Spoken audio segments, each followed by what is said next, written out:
முன்னணி நிலவரம் தெரியல. அந்த உறுப்பினர் இறந்து போயிட்டாரு. அது ஐ திங்க் அது வந்து காங்கிரஸ் ஆதரவு எம்பி தான், இண்டிபெண்ட்டாக தேர்ந்தெடுக்கப்பட்டார். அப்புறம் காங்கிரஸில் வந்து அவர் ஜாயின் பண்ணிட்டார். ஆக்சுவலாக அந்த இடத்துல இடைத்தேர்தல் இப்போ நடக்குது. அதை பற்றின முன்னணி விவரம் இதுவரையும் தெரியல நமக்கு. ஆக்சுவலாக இன்னொன்று வந்து பார்த்திங்கன்னா, இந்த இடைத்தேர்தல் நடக்கிற 48 தொகுதிகளில் 2 மாநிலங்கள் வந்து ரொம்ப முக்கியமானது. முக்கியமாக வெஸ்ட் பெங்கால். வெஸ்ட் பெங்காலில் வந்து ஏன் முக்கியத்துவம் பெறுதுன்னா, சமீபத்தில் நடந்த ஒரு மோசமான ஒரு விஷயம், கொடூரமான ஒரு விஷயம், ஆர்ஜிகர் ஹாஸ்பிட்டலில் நடந்த ஒரு விஷயம். அந்த விஷயத்தை வச்சுட்டு டாக்டர்கள் ஆல் ஓவர் வெஸ்ட் பெங்காலில் வந்து பிஜேபி மற்றும் பொதுமக்கள் வந்து எப்படி அந்த போராட்டத்தை எடுத்து கையில் எடுத்தாங்க, எப்படி சட்டம் ஒழுங்கு பிரச்சனை வந்து அங்கே இருக்குன்ற மாதிரியான விஷயங்கள் போயிட்டு இந்த இடைத்தேர்தல் வந்து ஒரு அக்னி பரிசை மாதிரி மம்தா பானர்ஜிக்கு அமைஞ்சது. ஆக்சுவலாக ஏன்னா அந்த விஷயம் வந்து கொழுந்து விட்டு இருந்தது. ஆக்சுவலாக அந்த டாக்டர்கள் விஷயம் வந்து. ஸோ அப்படி இருக்கும்போது இந்த 6 தொகுதி இடைத்தேர்தல்களில் திரிணாமுல் வந்து முன்னணியில் இருக்கிறத காமிக்கிறது வந்து இது ஏர்லி ட்ரெண்டாக இருந்தால் கூட அவங்க வின் பண்ணி நாங்கள் வச்சுக்கோங்களேன்.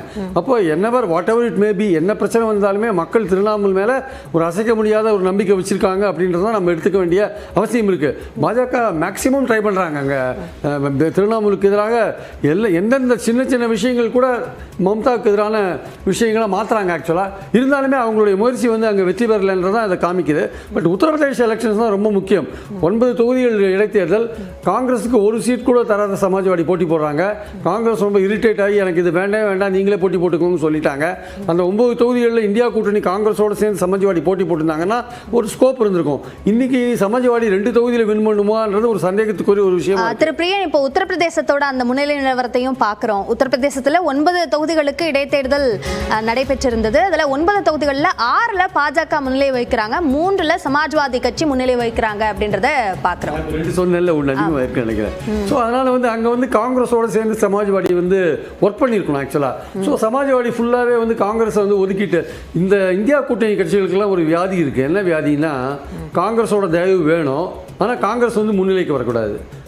ராகுல் காந்தி பிரச்சாரம் பண்ணணும், ஆனால் ராகுல் காந்தி வந்து செல்வாக்கு பெறக்கூடாது. பிரியங்கா காந்தி பிரச்சாரம் பண்ணணும், பிரியங்கா காந்தி செல்வாக்கு பெறக்கூடாது. இது இந்தியா கூட்டணி கட்சிகளுக்குள்ள தலைவர்களுக்குள்ள ஒரு ஈகோ பிரச்சனை. அது மம்தாவாகட்டும், அது வந்து அகிலேஷ் யாதவ் ஆகட்டும், அது தேஜஸ்வி ஆகட்டும், இவங்களுக்கெல்லாம் காங்கிரஸ் தயவு தேவை. ஆனால் காங்கிரஸ் எப்படியாவது ப்ராமினெண்ட்டாக வந்துட போகிறாங்கன்னு இருக்கு. ஸோ இந்த கோஆர்டினேஷன் அவங்ககிட்ட இல்லாதனால, இந்த ஈகோ கிளாஸ் இருக்கிறதுனால அவங்களால வந்து ஈகோன்னு பார்க்கணுமா, தன்னுடைய கட்சி வளரணும் அப்படின்னு நினைக்கிறத பார்க்கணுமா? ஏன்னா அந்த எண்ணம் காங்கிரஸ்க்கு இருக்குல்ல. இந்த கட்சிகள் எல்லாமே காங்கிரஸோட ஓட் பேங்க் தான் பிடிச்சி வச்சிருக்காங்க. சோ காங்கிரஸ் வளர அந்த ஓட் பேங்க் போய்டும். அப்படியே எல்லா மாநிலங்களுமே காங்கிரஸோட ஓட் பேங்க் தான் மாநில கட்சிகள் வச்சிருக்காங்க. காங்கிரஸ் ஓட் பேங்க் தாங்க. அகிலேஷ் யாதவ் பிடிச்சி வச்சது காங்கிரஸ் ஓட் பேங்க் தான். எல்லாமே காங்கிரஸ் ஓட் பேங்க் தான் பிடிச்சிட்டு தான் மாநில கட்சிகள் வளர்ந்துட்டு இருக்கு நார்த் இந்தியாவில். அதனால காங்கிரஸ் வளர்ந்துன்னா தங்கள் ஓட் பேங்க் போயிடுன்ட்டு. ஆனால் அதே சமயம் காங்கிரஸையும் விட முடியல. இன்னைக்கு காஷ்மீர் டு கன்னியாகுமரி காங்கிரஸ் மட்டுமே தான் இருக்கு. காங்கிரஸ் தான் 100 உறுப்பினர்களை பார்லிமெண்ட்ல வச்சிருக்கு. அதுதான் பாஜகவுக்கு ஆல்டர்னேட்டா இருக்கு. ராகுல் காந்தி தான் மோடிக்கு அடுத்தபடியான லீடராக இங்கே இருக்காரு. காங்கிரஸை விட முடியல, காங்கிரஸை விட்டு விலகவும் முடியல, காங்கிரஸை விடவும் முடியல. ஒன்று சேர்ந்து போராட வேண்டிய போட்டி போட வேண்டிய கட்டாயத்தில் இருக்கும்போது எந்த அளவுக்கு காங்கிரஸை ஒதுக்க முடியும்னு பார்க்குறாங்க, அந்த அளவுக்கு ஒதுக்கிறதுக்கு ட்ரை பண்ணுறாங்க. இவங்களுக்குள்ள ஒரு மனப்பூர்வமான ஒரு ஒற்றுமை இந்தியா கூட்டணிக்குள்ள வந்தாதாங்க மோடியை தோக்கடிக்க முடியும். இல்ல இந்தியா கூட்டணிக்குள்ள மட்டுமா அல்லது காங்கிரஸ்குள்ளேயும் அது வரணும்னு நினைக்கிறேன். காங்கிரஸ்குள்ள ஒன்றும் பிரச்சனை இல்லைங்க. காங்கிரஸ்குள்ள இருக்கு. காங்கிரஸ்குள்ள ரீஜனல் யூனிட்ஸ்குள்ள மாநிலங்கள்ல சில பிரச்சனைகள்லாம் இருக்கு. அதை நான் இல்லைன்னு சொல்ல வரல. ஆனால் அதோட இதுதான் முக்கியம். இந்த இந்தியா கூட்டணியில் இருக்கிற மற்ற தலைவர்கள் ஒரு மனப்பூர்வமான ஒரு கோஆபரேஷன் வந்து காங்கிரஸோட கொடுக்குறாங்கன்னா இல்லை.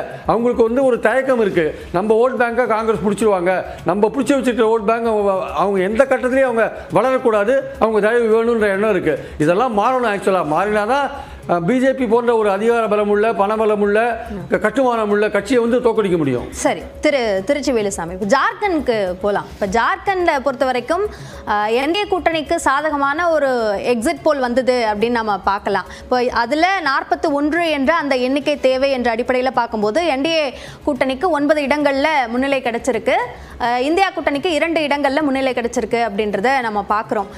இப்படியான ஒரு எண்ணிக்கை அப்படின்ற நம்ம எண்ணிக்கை கூட இப்போ ரொம்ப முதற்கட்ட இருக்கு அப்படி நம்ம எடுத்துக்கலாம். ஜார்க்கண்ட்ல காங்கிரஸ்கான நம்பிக்கை எந்த அளவுக்கு இருக்கு? இந்தியா கூட்டணிக்கான நம்பிக்கை, இந்தியா கூட்டணிக்கான நம்பிக்கை என்பது நான் வெளிப்படையா சொன்னா பெரிய அளவுக்கு வரும் அப்படின்னு எனக்கு தோணலை. அது என்ன நான் சொல்வதற்கு காரணம், ஜார்க்கண்ட் மாநிலத்தை பற்றி முழுமையான புரிதல் எனக்கு இல்லை. நான் வெளிப்படையா சொல்ல, நான் ஒன்றும் ரகசியமா இல்லை. நான் ஜார்க்கண்டில் JMM முக்கியமான பார்ட்டி, அந்த பார்ட்டியினுடைய எழுச்சி அல்லது வீழ்ச்சி இதை வைத்துத்தான் எதிர்க்கட்சியினுடைய வெற்றி தோல்வி நிர்ணயிக்கப்படும் நம்புகிறேன். அதனால தான் நான் அதை பற்றி ரொம்ப சரி. இப்போ சீரியஸாக ஜார்க்கண்ட் மாநிலம் பற்றின புரிதல் இல்லை அப்படின்னு சொல்றீங்க. ஆனா அங்க பேசப்பட்ட முக்கியமான பிரச்சனை அப்படின்னு எடுத்துக்கிட்டோம்னா அதுல முக்கியமான ஒன்று இவர் ஹேமந்த் சோரனுடைய கைது. அதை பாஜக எடுத்துக்கிட்டாங்க, ஊழல் அரசு அப்படின்ற ஒரு பிரச்சாரத்தை மேற்கொண்டாங்க. ஆனால் JMM தரப்புலையும் காங்கிரஸ் தரப்புலையும் முன்னெடுக்கப்பட்ட பிரச்சாரம் என்னன்னா சென்ட்ரல் ஏஜென்சிஸை ஆயுதமாக பயன்படுத்திக்கிட்டாங்க பாஜக அப்படின்ற. அப்போ அந்த விஷயம், அந்த பிரச்சாரம் என்பது எடுபடலை அப்படின்னு பார்க்கணுமா? அதாவதுமா, மக்கள் கொஞ்சம் மறதி இருக்கிற நேரத்தில் எடுக்கிற முடிவு வேற, கொஞ்சம் ஞாபகம் இருக்கிறது வேற. நான் உங்களை பார்த்து கேட்குறேன், மகாராஷ்டிரா தேர்தல் நடக்குதுல்ல, அஜித் பவாரை பற்றி உடனே பேசணும்ல. அஜித் பவாரை பற்றி இந்த நாட்டுடைய பிரதமர் பாம்பேயில் ஒரு கூட்டத்தில் ஒரு கட்டத்தில் என்ன சொன்னார்? இந்தியாவிலே இப்படிப்பட்ட ஒரு மோசமான ஒரு ஊழல் பேர்வி அரசியலே கிடையாதுன்னாரு. இப்போ அந்த கட்சியில் சேர்ந்திருக்கிறாரு, இப்போ அவர் முன்னிலையில் இருக்கிறார். அது வேறு விதமானது. ஊழல் சொல்றதும் அதுக்கப்புறம் இப்போ தமிழ்நாட்டில் எடுத்துங்க, ஒரு இடைத்தேர்தல் நடந்துச்சு, RK நகர் இடைத்தேர்தல். அதில் எவ்வளவு ஊழல் நடந்துச்சு சொல்லி அதிகாரப்பூர்வமாக பிடிச்சி அதை நம்பி தேர்தலையே கூட ஒத்தி வச்சாங்க. எத்தனை ஆண்டுகள் ஆச்சு? ஏன் அதற்கான எந்த முடிவு எடுக்கல? ஏன் நடவடிக்கை எடுக்கல? அதனால ஊழல் என்று சொல்வதை மட்டுமே வைத்துக்கொண்டு மக்கள் அதை மட்டுமே முடிவெடுக்கிற இடத்துல இப்ப இல்லைன்னு நினைக்கிறேன். அங்க இருக்கக்கூடிய மலைவாழ் மக்கள் அதிகம் இருக்கிறாங்க, அவருடைய பிரச்சனைகள் இருக்கு. அது நேரடியான அங்க மக்களுடைய உணர்வுகளை என்னால் புரிஞ்சுக்கொள்ள முடியலைங்கிறது தான் தெளிவா சொல்ல முடியலன்னு சொன்னேன். ஆனா பொதுவான பிரச்சனைகள் அந்த ஊரையும் பாதிக்கத்தான் செய்யும். சரி. காலையில் எழுந்ததிலிருந்து இரவு படுக்கிற வரை நாம் பயன்படுத்துகின்ற அல்லது விரும்புகிற எல்லாவற்றிலும் ஒரு பாதிப்பு வந்திருப்பது தமிழ்நாட்டிலும் அதுபடி வந்திருக்கும், கேரளாவிலையும் வந்திருக்கும், ஜார்க்கண்ட்லையும் வந்திருக்கும். அந்த அடிப்படையில் மத்தியில் ஆளுகின்ற கட்சியின் மீது ஒரு அதிருப்தி பொதுவாக இயல்பாக விழிப்புணர்வு இருக்கக்கூடிய மக்களிடம் இருக்கிறது. அது எந்த அளவுக்கு பிரதிபலிக்கிறது தேர்தல் முடிவை பார்க்கணும் தெரியும். அப்போ அந்த மத்தியில் இருக்கிற ஆட்சி மேல அதிருப்தி இருக்கு அப்படின்னா அதே மாதிரியான ஒரு பிரதிபலிப்பு சட்டப்பேரவை தேர்தலில் நடந்திருக்கணும்ல. ஆனா இதுவரைக்கும் இருக்கிற எண்ணிக்கை அப்படி சொல்லல. சொல்வதற்கு காரணம் மத்திய அரசு. நீங்க நான் 10 வருஷத்துக்கு முன்னால மத்திய அரசுடைய மொத்த கடன் எவ்வளவு? 50 லட்சம் கோடி. இந்த 10 ஆண்டுகளில் கடனே 200 லட்சம் கோடிக்கு மேல தாண்டி போயிட்டு இருக்கு. இவ்வளவு கடன் வந்திருக்கு, ரைட்டு. அதை தாண்டி பார்த்தீங்கன்னா மக்கள் மத்தியில் போட்டிருக்கிற வரி இருக்க, நினைச்சே பார்க்க முடியாத வரி. இவர்கள் நீங்க வாடகைக்கு ஒரு வீடு விட்டுருந்தா கூட, இப்ப கடை விட்டுருந்தா கூட அது கூட ஜிஎஸ்டி வந்துச்சு. நான் முன்னாலே சொன்ன மாதிரி பரீட்சை எழுதுறதுக்கு பணம் கட்டினா அது கூட ஜிஎஸ்டி. இப்படியெல்லாம் மக்கள் பாதிக்கப்பட்டிருக்கிற போது மக்களிடமிருந்து வரி பணத்தை வாங்குகிற, பட்ஜெட்டுக்கு வாங்குறது ஏராளம். ஆனா அந்த வரி பணத்தை நன்மையாக மக்களுக்கு எப்படி போய் சேர்க்கிறாங்க அப்படிங்கிற வச்சா மக்கள் முடிவெடுப்பாங்க. அது ஒண்ணுமே இல்லை, அட்டையை போல உறிஞ்சுகிறது வரி. ஆனா மக்களுக்கு அந்த நன்மையே சேரல. அதையெல்லாம் மக்கள் பார்க்கிறாங்க. அது கடுமையாக பாதிக்கிற போது, அதை மக்கள் உணர்கிற போது எந்த பிரச்சாரமோ யார் சொல்றதோ எடுபடாத ஒரு நிலைமை வரும். அதற்கான துவக்கம் இந்த தேர்தலில் வரும் தான் நான் இன்னமும் நம்புறேன். ஓகே. இப்போ மகாராஷ்டிராவில் பாராமதி தொகுதியோட நிலவரம் என்னன்றதை பார்க்குறோம். அஜித் பவார் அவர் முன்னிலை வகிக்கிறார். அவரை எதிர்த்து போட்டியிடக்கூடிய யுகேந்திர பவார் அவரை விட அவர் அதிகமான வாக்குகளை பெற்று முன்னிலை வகிக்கிறார் என்ற இந்த எண்ணிக்கை பார்க்கிறோம். அதே போன்று மகாராஷ்டிராவில் தமிழர்கள் போட்டியிடக்கூடிய தொகுதிகள் என்றும் இருக்கிறது. இப்போ அந்த தொகுதிகளில் யார் முன்னிலை வகிக்கிறார்கள் என்று பார்க்கும்போது அங்கு NDA வர்சஸ் இந்தியா கூட்டணி என்றாக இருந்திருக்கிறது. கேப்டன் தமிழ்ச்செல்வன் தமிழ்நாட்டை சேர்ந்தவர், அவர் அங்கு முன்னிலை வைக்கிறார். NDA கூட்டணி பாஜக தரப்பில் அவர் போட்டியிட்டு இருக்கிறார், அவர் முன்னிலை வைக்கிறார் என்பதை பார்க்கிறோம். காங்கிரஸ் தரப்பில் போட்டியிட்ட கணேஷ்குமார் பின்னடைவை சந்தித்திருக்கிறார் என்பதையும் நாம் பார்க்க வேண்டியிருக்கிறது. இது குறித்து திரு சுப்பிரமணியனிடம் கேட்கலாம். திரு சுப்பிரமணியன், மகாராஷ்டிராவில் தமிழர்கள் சார்ந்த பிரச்சனைகளாக என்னென்ன விஷயங்கள் இருந்திருக்கிறது? இப்போ அங்க பாஜக வேட்பாளர் முன்னிலை பெற்றிருக்கிறார் அப்படின்றத எப்படி பார்க்க வேண்டியிருக்கு? அதுக்கு முன்னாடி ஒரே நிமிஷம், அந்த பிரியங்கா காந்தி பத்தி நிறைய பேசிட்டு இருந்தோம். அது என்னோட புரிதலை சொல்லிடுறேன். சரி, 2019 பார்த்தீங்கன்னா கிட்டத்தட்ட ஒரு 4.3 லட்சம் வாக்குகள் வாங்கி ராகுல் காந்தி வின் பண்ணார். அதுக்கப்புறம் வந்த 2024 பார்த்தீங்கன்னா 3.6 லட்சம் தான் வாங்கி வின் பண்ணார், லீடிங். அதாவது வயநாடு என்பது ஷுவர் ஷாட், அதில் மாற்று கருத்தே கிடையாது. அதனால தான் பிரியங்கா காந்தி அங்கே நிற்கப்படுகிறார்கள்.